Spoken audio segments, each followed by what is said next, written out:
भारतीय सैटेलाइट से डर गया ड्रैगन। सैटेलाइट को निशाना बना रहा है चाइना।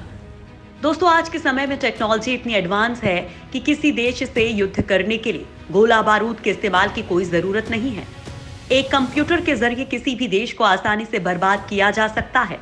भारत के मुकाबले चीन तकनीक के मामले में काफी आगे है और अब चीन इसी तकनीक के सहारे भारत को निशाना बना रहा है। दरअसल पूर्वी लद्दाख में भारतीय सैनिकों से मार खाने के बाद जब चीन को लगा कि वो जीत नहीं पाएगा, तो अपनी फितरत के मुताबिक अब वो तकनीक के सहारे युद्ध लड़ रहा है। एक ताजा रिपोर्ट बताती है कि चीन सिर्फ भारत की जमीन ही नहीं बल्कि उसके सैटेलाइट्स को भी निशाना बनाना चाहता है। 2007 से लेकर अब तक चीन ने भारतीय सैटेलाइट्स कम्युनिकेशंस पर कई बार साइबर अटैक किया है। यह रिपोर्ट अमेरिका की चीन एरोस्पेस स्टडीज इंस्टीट्यूट ने जारी की है। रिपोर्ट में 2017 में भारतीय सैटेलाइट्स पर हुए कंप्यूटर नेटवर्क अटैक का विस्तार से जिक्र किया गया है। 142 पेज की रिपोर्ट में जिक्र किया गया है कि 2012 और 2018 के बीच चीन ने कई बार साइबर हमले किए, लेकिन एक का ही परिणाम सामने आया। 2012 में जेट प्रोपल्शन लैबोरेटरी पर कंप्यूटर हमला किया गया था, जिसमें चीन आधारित अटैकर्स ने जेपीएल पर पूरा कंट्रोल कर लिया था। चीनी नेटवर्क के साइबर हमलों में से कई का जिक्र इस रिपोर्ट में किया गया है। CASI के सुझाव हाल ही में अमेरिकी पेंटागन रिपोर्ट के निष्कर्षों में दिखाई दिए थे, जिसमें कहा गया था कि PLA उन तकनीकों को विकसित कर रहा है जिससे दुश्मनों को अंधा और बहरा किया जा सकता है। इस रिपोर्ट में कहा गया है कि भारत ने अपने ASAT इंटरसेप्टर्स का प्रदर्शन किया है। वहीं चीन ने यही 2017 में किया, जिसमें ग्राउंड स्टेशन पर साइबर अटैक करने की क्षमता है। चीन का मकसद सिस्टम्स को हाईजैक करना या करप्ट करके स्पेसक्राफ्ट और सैटेलाइट्स पर नियंत्रण हासिल करना है। इतना ही नहीं, चीन ग्राउंड, एयर और स्पेस आधारित फ्रीक्वेंसी जैमर्स और टारगेट अपलिंक, डाउनलिंक और क्रॉस लिंक के जरिए सैटेलाइट सिस्टम्स पर कंट्रोल के लिए निवेश कर रहा है। दुश्मन को अंधा बहरा करने की फिराक में ड्रैगन। आने वाले समय में युद्ध सैनिकों के बीच नहीं होगा, बल्कि ये युद्ध कंप्यूटर पर बैठकर लड़ा जाएगा और ड्रैगन इसी वॉर की तैयारी भी कर रहा है। वो ऐसी तकनीक विकसित करने में लगा है जिससे दुश्मन को युद्ध के समय अंधा और बहरा कर दिया जाए। अब जब दुश्मन को कुछ दिखाई ही नहीं देगा और ना ही सुनाई देगा, तो वो युद्ध कैसे जीतेगा? चीन इसी रणनीति पर काम कर रहा है। CASI ने पेंटागन की एक ताजा रिपोर्ट में इसका जिक्र किया है। इस रिपोर्ट में कहा गया है कि चीन ऐसी तकनीक डेवलप कर रहा है जिसका इस्तेमाल चीन दुश्मन को अंधा और बहरा करने में कर सकता है। इस रिपोर्ट के सामने आने के बाद अमेरिका जैसे देश सख्ते में है।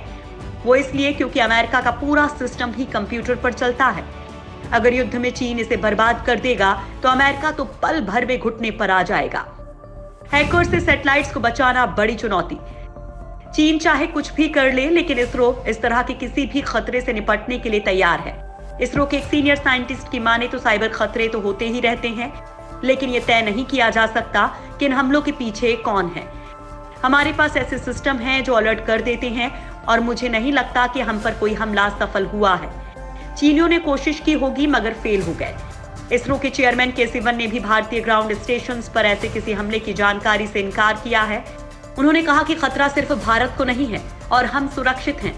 उन्होंने कहा कि भारत का अपना स्वतंत्र और आइसोलेटेड नेटवर्क है जो पब्लिक डोमेन में नहीं है। चीन इस तरह की तकनीक विकसित जरूर कर रहा है, लेकिन इसरो भी इस तरह के हमलों से निपटने के लिए तैयार है।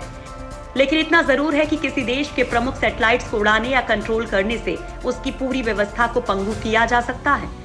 फोन, इंटरनेट, टीवी, रेडियो, हर तरह के इलेक्ट्रॉनिक कम्युनिकेशन के लिए सैटेलाइट्स यूज होते हैं। सेनाएं भी सैटेलाइट्स के डेटा पर बहुत निर्भर होती हैं। यानी अगर किसी देश के सैटेलाइट्स को टारगेट किया जाए तो उसकी पूरी संचार व्यवस्था ध्वस्त की जा सकती है।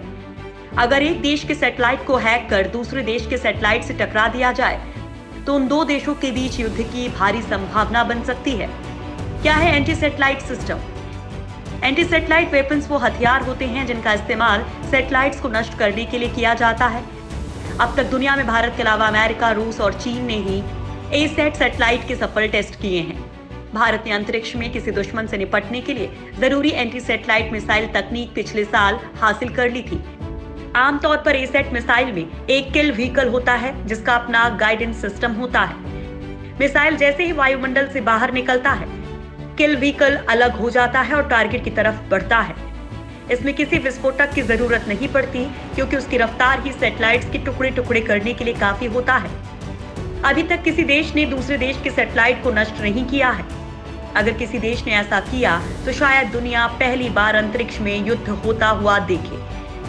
CSI की रिपोर्ट बताती है कि चीन के पास बहुत सारी काउंटर स्पेस तकनीक हैं, जो दुश्मन के स्पेस सिस्टम्स को जमीन से लेकर जियोसिंक्रोनस ऑर्बिट तक निशाना बना सकती हैं। इनमें direct ascent kinetic vehicles, orbital satellites, directed energy weapons, jammers और साइबर क्षमताएं शामिल हैं, जो दुनिया के लिए खतरनाक साबित हो सकती हैं। साइबर वॉरफेयर के नतीजे होंगे भयानक। 1998 में अमेरिकी जर्मन रोसैट एक्स-रे सैटेलाइट पर हैकर्स ने कंट्रोल कर लिया था। उन्होंने स्पेस फ्लाइट सेंटर के कंप्यूटर्स हैक किए थे। फिर सैटेलाइट को निर्देश दिया कि वो अपने सोलर पैनल सीधे सूरज की तरफ कर दे। नतीजा ये हुआ कि सैटेलाइट की बैटरियां राख हो गई और सैटेलाइट बेकार हो गए थे। वही सैटेलाइट 2011 में धरती पर क्रैश हुआ था। अमेरिका के ही स्काईनेट सैटेलाइट को हैकर्स ने फिरौती के लिए हैक कर लिया था। 2008 में भी नासा के 2 सैटेलाइट्स पर हैकर्स ने कंट्रोल हासिल कर लिया था। दरअसल सैटेलाइट को कंट्रोल कर उसे धरती पर गिराया जा सकता है। अगर ये किसी शहर के ऊपर गिरता है तो तबाही आ सकती है और चीन यही करने की फिराक में है। अगर वो सैटेलाइट कंट्रोल कर लेगा तो उसका इस्तेमाल किसी हथियार की तरह भी कर सकता है। हैकिंग के लिए चीन दुनिया भर में बदनाम है और ये हैकर्स ही सैटेलाइट के सिस्टम को हैक करते हैं, जो कभी भी दुनिया में तबाही ला सकते हैं।